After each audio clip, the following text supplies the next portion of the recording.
నమస్కారం, ప్రతిధ్వనికి స్వాగతం. సిట్ పని పూర్తయింది, ఇక ఈడీ వేట మొదలుపెట్టింది. జలగల్లా జనం రక్తం పీల్చిన మద్యం మాఫియా మూలాలు కూసాలతో సహా కదులుతున్నాయి. రూపాయి పాపాయి కాదు, ఏకంగా 3,500 కోట్ల రూపాయలు కొల్లగొట్టారు.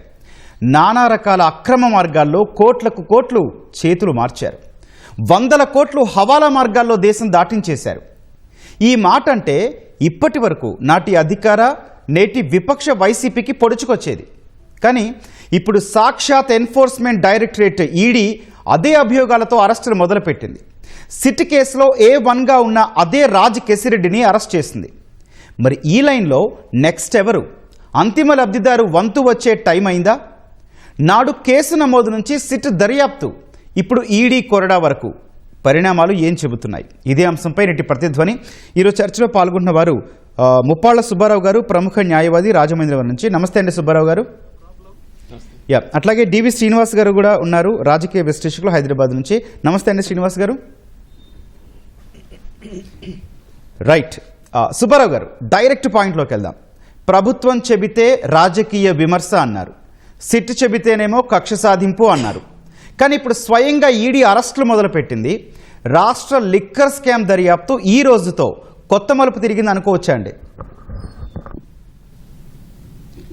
డెఫినెట్గా అండి. ఇప్పటి వరకు సిట్ కూడా నిష్పక్షపాతంగానే విచారణ జరిపింది. అనేకమైన విషయాలు వెలుగు చూసినాయి, దాని ప్రకారం అరెస్ట్ చేశారు. కానీ ఇప్పటి వరకు ప్రభుత్వం కక్ష సాధింపు చేస్తూ ఉంది, లేకుంటే విచారణ సంస్థలు వేధింపులకు గురి చేస్తున్నాయని చెప్పడము, ఆ విధంగా తమ యొక్క స్కిన్ని సేవ్ చేసుకోవడానికి ప్రయత్నం చేశారు. కానీ వాటి ప్రాతిపదికగా ఈ రోజున ఈడీ రంగంలో దిగింది. గతంలో కూడా దిగింది, కొంత సొమ్ముని అటాచ్ చేసింది. అలానే ఈ రోజు కూడా ఒకేసారి 10 ప్రాంతాలలో ఏకకాలంలో దాడులు చేయటమే కాకుండా అనేక విలువైన పత్రాలను కూడా స్వాధీనం చేసుకున్న తర్వాత ఎవరైతే ప్రధాన నిందితుడిగా ఉన్నాడో ఆయన కేసిరెడ్డి రాజశేఖర రెడ్డిని అరెస్ట్ చేశారు. అలాగనే కారుమూరి నాగేశ్వరరావు, ఎక్స్ మినిస్టరు, వైఎస్ఆర్సీపీ, ఆయన ఇంటి మీద కూడా వాళ్ళ అబ్బాయి ఇంటి మీద దాడులు జరుగుతూ ఉన్నాయి. అది కూడా అరెస్టులు జరుగుతున్నాయి ఆ సమాచారం వస్తూ ఉంది. ఆల్రెడీ ఎవరైతే ఎండీగా ఉన్నాడో బెవరేజ్ కార్పొరేషన్ కి, ఆయన వాసుదేవరెడ్డిని కూడా అరెస్ట్ చేశారు, కోర్టుకు పెట్టారని తెలుస్తా ఉంది. ఇక్కడైతే చాలా స్పష్టమండి. ఈ లిక్కర్ స్కాము ఇది 3,500 కోట్లు అనేది మీరు చెబుతుంది, అది కిక్ బ్యాక్ల ద్వారా వచ్చిన సొమ్ము మాత్రమే. ఓకే, కానీ మిగతా వివిధ రూపాలలో ఇంకా కోట్లాది రూపాయలు అక్రమ లబ్ధి పొందారు. చివరికి అంతిమ దోపిడీదారుడి దగ్గరికి వెళ్లడానికి కావలసిన పరిస్థితులు ఉత్పన్నమైనాయి. ఎంచేతంటే గతంలో మనం చూసాం, జగన్మోహన్ రెడ్డి గారి యొక్క కె నాగేశ్వరరెడ్డి గారు ఏ విధంగా పిఏగా ఉండి కోట్లాది రూపాయలు సంపాదించాడు. అలానే కృష్ణమోహన్ రెడ్డి, ధనంజయ రెడ్డి, చినరాజ, అలానే భారతిరెడ్డి గారికి అసిస్టెంట్గా ఉండి చార్టెడ్ అకౌంట్గా ఉండి బాలాజీ గోవిందప్ప పరిస్థితి ఏంటి, ఇవన్నీ ఒక్కొక్కటి వెలుగు చూస్తున్నాయి. ఇవన్నీ చూసిన తర్వాత ఈ రోజు ఈడీ ఎంటర్ అయిన తర్వాత అది అంతిమ దోపిడీదారి దగ్గరికి వెళ్ళడానికి సిద్ధంగా ఉంది, ఇక ముగింపు దశకు వచ్చిందని చెప్పేసి మనం అనుకోవాల్సిన అవసరం అయితే స్పష్టంగా కనపడుతుందండి. రైట్ అండి, ఓకే. శ్రీనివాస్ గారు, మద్యం స్కామ్లో కేసు నమోదు నుంచి సిట్ దర్యాప్తు, అరెస్టులు, అభియోగ పత్రం మొదలు ఇప్పుడు ఈడీ వేట వరకు రాజ్ కేసిరెడ్డి పేరే పదే తెరపైకి వస్తూనే ఉంది. అయితే అసలు ఎవరి రాజ్ కేసిరెడ్డి ఈ కేసులో ఇంత కింగ్ పిన్ లా ఎలా మారాడండి? జగన్మోహన్ రెడ్డి ప్రభుత్వంలో ఐటీ అడ్వైజర్. ఇతను అడ్వైజర్ కాదు, ఈ ఏపీ లిక్కర్ స్కామ్ కి అతనే ఆర్కిటెక్ట్. ఈ మాట అన్నది మనం కాదు, సాక్షాత్తు అత్యున్నత న్యాయస్థానమే అన్నది. అంటే 750 కోట్లు మరి పెద్ద స్కామ్ అనే ఒక చర్చ సుప్రీంకోర్టులో జరిగినప్పుడు ఇతను సంవత్సరం దాకా జైల్లో ఉన్నాడు అంటే ఒకే ఒక మాట అన్నారు, ఏమని, ఇంత పెద్ద స్కామ్ ఇంకా కొన్ని నెలలు ఉన్నా బాధ లేదు అన్నట్టుగా సాక్షాత్తు అత్యున్నత న్యాయస్థానం ధర్మాసనం వ్యాఖ్యానించిందంటే రాజ్ కేసిరెడ్డి ఈ కేసులో కింగ్ పిన్. ఆ రోజు విజయసాయి రెడ్డి కూడా కుండ బద్దలు కొడుతూ ఒకటే మాట అన్నాడు, కర్త కర్మ క్రియ రాజ్ కేసిరెడ్డి అన్నాడు. రాజ్ కేసిరెడ్డి కూడా ఒక వీడియో వదిలాడు అప్పట్లో, ఏమని, బట్టే బాధనో ఏదో తిట్టినట్టున్నాడు. విజయసాయి రెడ్డి నీ అంతు తెలుస్తా, నేను వచ్చినాక నీ మొత్తం కథ అంతా కూడా వీడియో చెప్తా అన్నాడు. అంటే ఇక్కడ మనం తీసుకోవాల్సింది ఏంటంటే ఢిల్లీ లిక్కర్ స్కామ్ కేవలం 100 కోట్లు. అది కూడా ఖజానాకి 2,000 కోట్ల నష్టం అనో ఏదో ఇచ్చారు. దాంట్లోనే అక్కడ ముఖ్యమంత్రి అరెస్ట్, డిప్యూటీ సీఎం సహా మొత్తం అందరిని అరెస్ట్ చేసి పారేశారు. ఇక్కడ ఇది దానికన్నా కూడా 36 రెట్లు. ఏది ఇప్పుడు సిట్ చెప్పినటువంటి ఈ 3600 కోట్లు వేసుకుంటే, కానీ అసలు ఇదేంటిది, అసలు ఇది 40,000 కోట్ల మనీ లాండరింగ్ అండి. ఏది ఆంధ్రప్రదేశ్ తెలంగాణ విభజన జరిగినప్పుడు 2 రాష్ట్రాల మధ్య మద్యం ఆదాయం వ్యత్యాసం ఎంత అంటేనండి 4,600 కోట్లు. అదే జగన్మోహన్ రెడ్డి హయాంకి వచ్చేసరికి తెలంగాణ ఆంధ్రప్రదేశ్ మద్యం ఆదాయం వ్యత్యాసం దగ్గర దగ్గర 46,000 కోట్లు. అంటే ఈ 40,000 కోట్లు ఎవరి జేబుల్లోకి వెళ్ళాయి. అదే ఇది అన్నమాట. ఏది రాజ్ కసిరెడ్డి అనేక డొల్ల కంపెనీలు పెట్టేసి అటు ఖండాంతరాలు దాటించాడు. దీంట్లో అటు ఆఫ్రికా వెళ్ళాయి, ఇటు ఆసియా, యూరప్, అసలు అనేక చోట్ల వాళ్ళు కంపెనీలు పెట్టారండి. ఏది దుబాయ్ లోనే 10 కంపెనీలు పెట్టారని వీళ్ళందరూ, ఏది కూటమి ప్రభుత్వం ఏర్పడగానే చంద్రబాబు ప్రమాణ స్వీకారం చేయగానే వీళ్ళందరినీ దుబాయ్ పంపించారని, జగన్మోహన్ రెడ్డి హయాంలోనే ఆ తూకేకుల ఈశ్వర్ కిరణ్ కుమార్ రెడ్డి, అతను ఎవరు, ఆ సిగ్మా లాజిస్టిక్స్, ఇప్పుడు ఇదే ఈ డికాట్ లాజిస్టిక్స్, ఇదంతా ముసుగు, రాజ్ కసిరెడ్డి ముసుగు. ఆ ఈశ్వర్ కిరణ్ కుమార్ రెడ్డి దుబాయ్ కి 23 సార్లు వెళ్ళాడండి. ఏది జగన్మోహన్ రెడ్డి హయాంలోనే సంవత్సరానికి 13 సార్లు, 5 సార్లు, 8 సార్లు. అంటే అక్కడ ఈ 10 మందికి గోల్డెన్ వీసాలు ఇప్పించారని, అక్కడే కంపెనీలు పెట్టారని, ఈ టెక్కర్ లాజిస్టిక్స్ అని, అక్కడెక్కడ లండన్ లో మళ్ళా అదే దాని యొక్క బ్రాంచ్ పెట్టారని, అక్కడ మనం చూసాం ఈ మొత్తం ఈ డబ్బుతో 7 రకాలుగా మనీ లాండరింగ్ జరిగిందని, 5 రకాలుగా మనీ రూటింగ్ చేశారని. అతను సినిమాలు తీశాడు ఈ రాజ్ కసిరెడ్డి. అతని భార్య మరి హాస్పిటల్స్, అరెటో హాస్పిటల్స్ డైరెక్టర్ గా గతంలో మనం చూసాం. ఆ హాస్పిటల్స్ మీద కూడా ఈడీ రైట్స్ చేశాయి. అసలు దాని పేరు కూడా, ప్రొడక్షన్ పేరు ఏంటి, ఈడీ ఎంటర్టైన్మెంట్స్. అంటే ఆ స్పై అనేటువంటి సినిమాలో ఏదో తీసినట్టున్నాడు, అనేక సినిమాలు. అంటే ఇది మొత్తాన్ని బంగారం రూపంలో మార్చారని, సినిమాల్లో పెట్టుబడులు పెట్టారని, రియల్ ఎస్టేట్ చేశాడని, విపరీతంగా భూములు కొన్నారండి ఆయన. రాజ్ కసిరెడ్డి తల్లి సుభాష్ని పేరు మీద ఈ షాబాద్ మండలంలో ఇక్కడ హైదరాబాద్ దగ్గరలోనే 32 ఎకరాలు, మొత్తం హైదరాబాద్ చుట్టుపక్కల 98 ఎకరాలు కొన్నాడని కూతురు పేరిట, ఈశ్వానియా ఏదో కంపెనీ పేరిట. అంటే ఇక్కడ రాజ్ కసిరెడ్డి కింగ్ పిన్, అది స్పష్టం. రాజ్ కసిరెడ్డి నుంచి ఈ డబ్బంతా కూడా, ఈ మనీ హ్యాండ్లర్ల నుంచి, మనీ కొరియర్ల నుంచి వచ్చిన డబ్బంతా రాజ్ కసిరెడ్డికి చేరిస్తే, అతని నుంచి గవర్నమెంట్ లో అప్పుడు నంబర్ 2 గా ఉన్నటువంటి ఆ వ్యక్తి కుమారుడి దగ్గరికి చేరిందని. అంటే అప్పటి గవర్నమెంట్ లో నంబర్ 2 ఉన్నది పెద్దిరెడ్డి రామచంద్రారెడ్డి, అతని కుమారుడు మిథున్ రెడ్డి. అతను ఆల్రెడీ అరెస్ట్ అయి బెయిల్ పై బయటకు వచ్చాడు. మిథున్ రెడ్డి నుంచి అంతిమంగా ఈ డబ్బు బిగ్ బాస్ కి చేరిందనే దాంట్లో ఈ గోల్డ్, ఇది బంగారం, పెద్ద ఎత్తున బంగారం చేతులు మారిందని అనేక జ్యువెలరీ కంపెనీలు కూడా ఈ కేసులో నిందితులుగా ఉన్నాయి. ఓకే అండి, శ్రీనివాస్ గారు. సుబ్బారావు గారు, రాజ్ కేసిరెడ్డి ప్రతి నెల 50 నుంచి 60 కోట్ల ముడుపులు వసూలు చేసేవాడు. ఆ మొత్తాన్ని డిఫరెంట్ వేస్లో, వివిధ మార్గాల్లో పెద్ద తలకాయలకు అక్కడి నుంచి జగన్కు సరఫరా చేసేవాడు. ఈ మాట సిట్ దర్యాప్తులోనే తేలింది. ఇప్పుడు ఈడీ రాజ్ని అరెస్ట్ చేసింది. అయితే ఇదంతా ఏం చెబుతున్నట్లండి, ఏం అర్థం చేసుకోవాలి? ఇక్కడ ఒకటండి, రాజ్ కేసిరెడ్డి అనేవాడు కింగ్ పిన్ ఈ మొత్తానికి కూడా.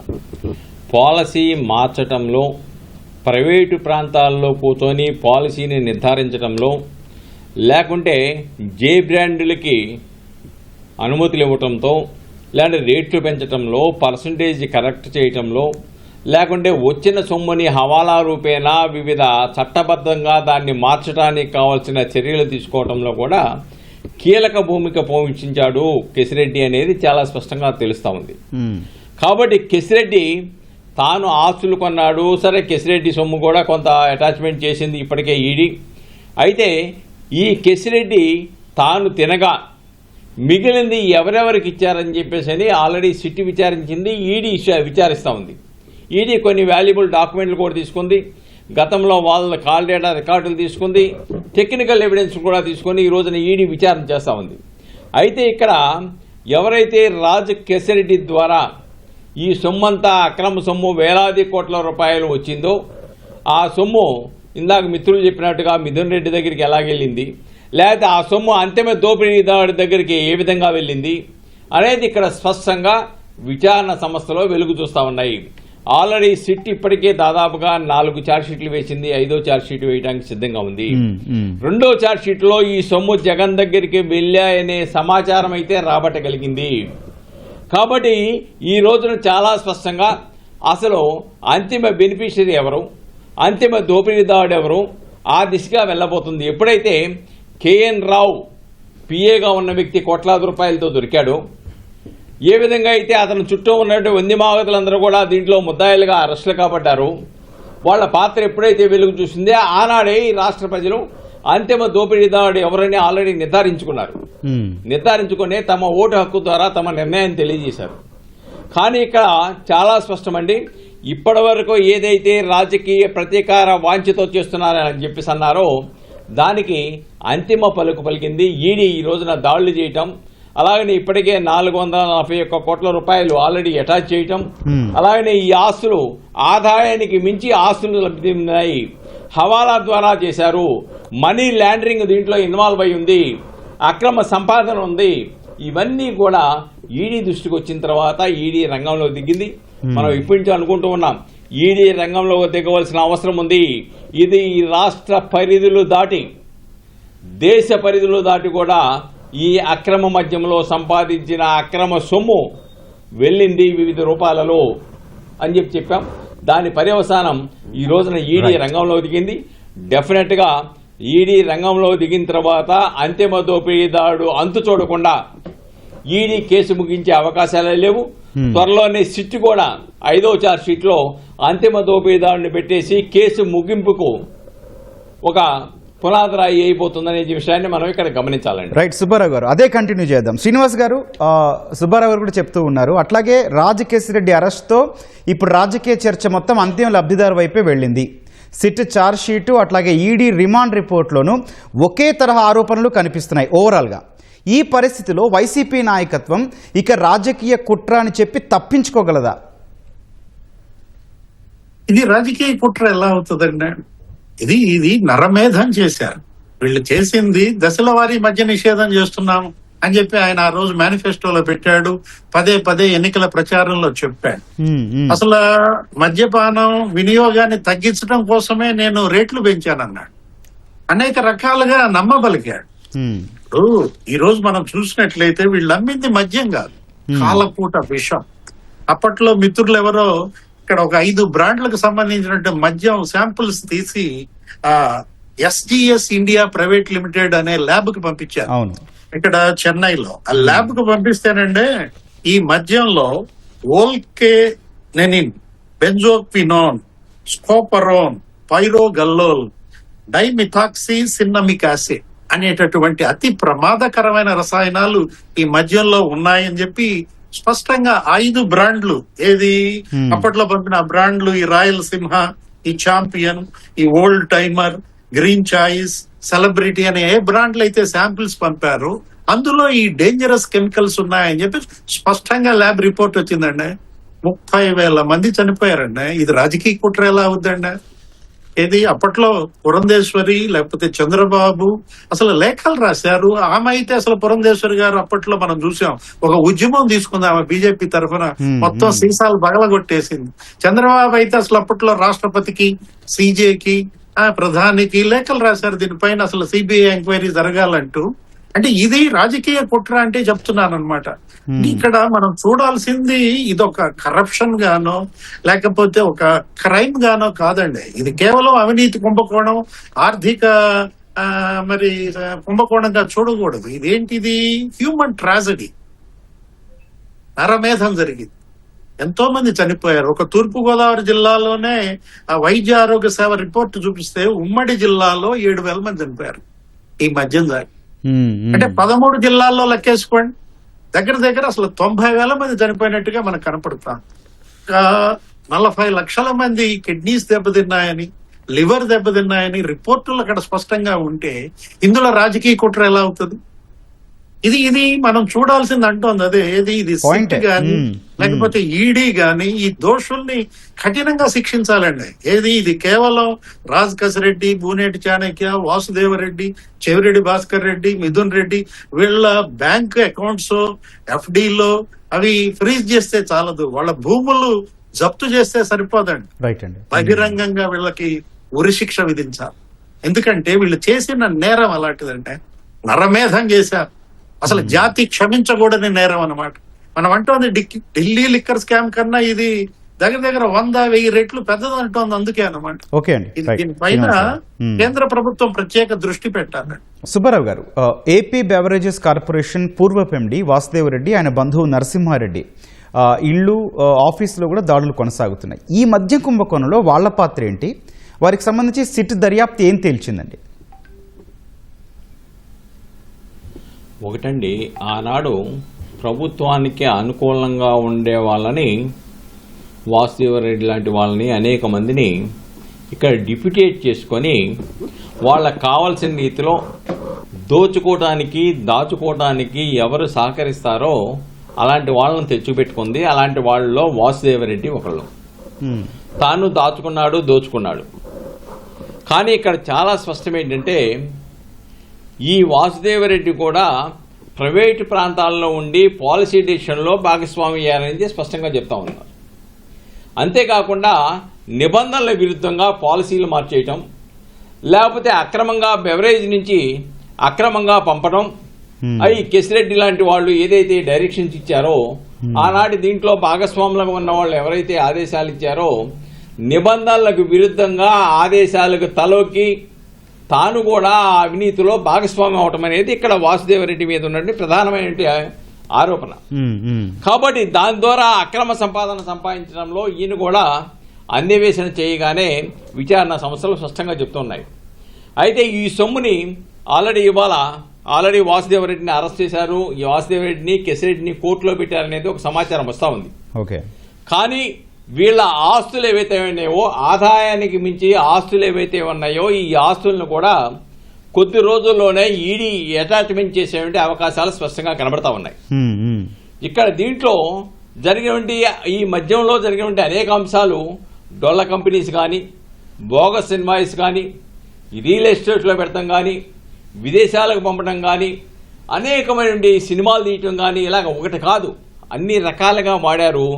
దాంట్లో ఈయన పూర్తిగా వాళ్ళతో సహకరించి ఆ యొక్క అవినీతిలో తను కూడా భాగస్వామి అనేది చాలా స్పష్టంగా కనబడతా ఉంది ఇక్కడ. ఓకే అండి. కాబట్టి ఇక్కడ ఎవరైతే ఆనాడు ఎండీగా ఉండి బెవరేజెస్ కార్పొరేషన్కి ఈ వాసుదేవరెడ్డి కానీ, ఆయన బినామీలు కానీ, వాళ్ళ కుటుంబ సభ్యుల మీద కానీ అక్రమ ఆస్తుల్ని వాళ్ళ మీద బదిలీ చేశారని చెప్పేసి ఈ రోజు దాడుల్లో కొన్ని ఆధారాలు లభ్యమైనట్టు కనబడతా ఉంది. ఓకే అండి. రైట్. కాబట్టి ఎవరైనా కొంతకాలం ఆగడం తప్ప శాశ్వతంగా దీన్ని ఒక దాచుకోవడం అనేది సాధ్యం కాదు, చట్టం నుంచి తప్పించుకోవడం అంతకన్నా సాధ్యం కాదనేది మనకి స్పష్టంగా అర్థమవుతా ఉంది. రైట్. ఓకే. శ్రీనివాస్, కొంతమంది ఆల్రెడీ అప్రూవల్ గా మారిపోతా ఉన్నారు.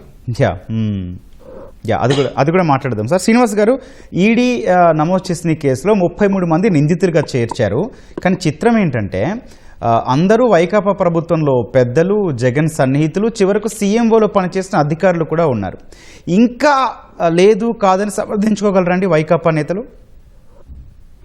ఒక లోక్సభ సభ్యుడు మిథున్ రెడ్డి, ఒక రాజ్యసభ సభ్యుడు ఇప్పుడు మాజీ విజయసాయి రెడ్డి, మాజీ ఎమ్మెల్యే చెవిరెడ్డి భాస్కర్ రెడ్డి, అంటే ప్రభుత్వ పెద్దలందరూ కూడా. అట్లాగే మీరన్నట్టుగా సీఎంఓ అసలు సెక్రటరీ ధనుంజయ రెడ్డి, అతను బినామీ పేర్లతో లేకపోతే మరదల పేరుతో అక్కడ కోవూరు, ముత్తుకూరు మండలంలో భూములు, లేకపోతే అతను ఓఎస్వి జగన్మోహన్ రెడ్డి, కృష్ణమోహన్ రెడ్డి, అతనేంటి అసలు కొడుకు పేరు మీదే సాఫ్ట్వేర్ కంపెనీ రోహిత్ రెడ్డి, ఏదో స్కూబా అని, గ్రీన్ ఎనర్జీ అని, ఆయన కోడల పేరిట స్నిగ్ధా రెడ్డి, ఐ థింక్ ఆమె పేరిట అక్కడెక్కడ బాన్సువాడలో, ఇక్కడ రామచంద్రపురం, హైదరాబాద్ లో ఎకరాల భూములు. ఇప్పుడు సుబ్బారావు గారు చెప్పిన పిఏ కేఎన్ఆర్, అరే అసలు ఎక్కడి నుంచి వచ్చిందండి? అసలు ఒక చిన్న జర్నలిస్టు 10,000 జీతగాడు ఏ విధంగా అసలు ఎక్కడ కదిలిచ్చినా 500 కోట్లు, విశాఖపట్నంలో 500 కోట్లు, అక్కడెక్కడో 2.5 ఎకరాలంట రేణుగుంట ఐటీ సెస్ పక్కనే, లేకపోతే ఇక్కడ తాడేపల్లి, విజయవాడ విల్లాలు, అక్కడ ఒక పెట్రోల్ బంకు తిరుమలలో, అక్కడ అసలు 10 ఎకరాలు, అసలు చెవిరెడ్డి వేసిన వెంచర్ 47 ఎకరాల్లో, దర్శిలో ఒక 10 ఎకరాలు, ఇక్కడ రాజధాని ఇక్కడ కృష్ణా జిల్లాలో అక్కడే పక్కన 40 ఎకరాలు, ఒక కార్ షోరూమ్, ఒక పిఏ ఎలా సాధ్యం అండి? అంటే ఇప్పుడు ఇక్కడ మనం అంటుంది అదే, జగన్మోహన్ రెడ్డి మొత్తం ఇవాళ ఒక చదరంగంలో ఉన్నాడండి. ఏంటి అదే ఇన్వెస్టిగేషన్ ఏజెన్సీలు బ్రహ్మాండంగా చదరంగంలో అదే చూస్తే రాజుని బిగించినట్టు బిగించారు. శ్రీనివాస్ గారు, అదే చూస్తే రాబోయే రోజుల్లో ఏపీ రాజకీయాల్లో ఓ కుదుపు రాబోతుందని అర్థం చేసుకోవచ్చా అండి? ఏమంటారు? చెక్మేట్ ఏంటి ఇప్పుడు వరుస పెట్టి మీరు చూసారు చదరంగంలో అంటున్నా, బంట్లు లేపేశారు. అంటే పాన్స్, లేకపోతే రూట్స్, లేకపోతే ఆ నైట్స్, శకటాలు, అశ్వాలు, మొత్తం గజాలు కూడా లేచిపోయినాయి కదండి అందరినీ. ఇక నెక్స్ట్ ఇక మినిస్టర్, లేకపోతే అదే క్వీన్ ఆర్ కింగ్ అన్నమాట. చెక్మేట్ అన్నమాట. అంటే కింగ్ కదలలేని పరిస్థితి. ఎవరు ఇప్పుడు వాళ్ళు చదరంగం అంటుంది అదే. ఇక్కడ బంగారం అండి. అసలు ఏ కేసులో ఏ స్కామ్ లో ఈడీ చరిత్రలో మనం వినలేదు. 10 జ్యువెలరీ షాపులు ఇందులో నిందితులుగా ఉన్నాయి. పద్మావతి జ్యువెలరీ అని, రుచిత జ్యువెలరీ అని, తాయిల్ జ్యువెలరీ అని, అరే ఒక్కొక్క బ్రాండ్ 250 కిలోలు బంగారం ఇచ్చిందంటే. తిలక్ నగర్ ఇండస్ట్రీస్, తిలక్ నగర్ ఇండస్ట్రీస్ అనేది ఏదో మరి ఆ మ్యాన్షన్ హౌస్ 250 కిలోల బంగారం అంటే జగన్మోహన్ రెడ్డి ప్రమోట్ చేసింది 38 బ్రాండ్లు అండి. 38 250 కిలోలు వేసుకోండి. కనపడుతుంది 10,000 కిలోల బంగారం. ఏమైంది అదంతా? ఆ పాయింట్ సుబ్బారావు గారి దగ్గరికి వెళ్దాం. సుబ్బారావు గారు, అదే చెప్పండి, ఈ సాధారణ కేసులకు ఈడీ కేసులకు ఉండే తేడా ఏంటి?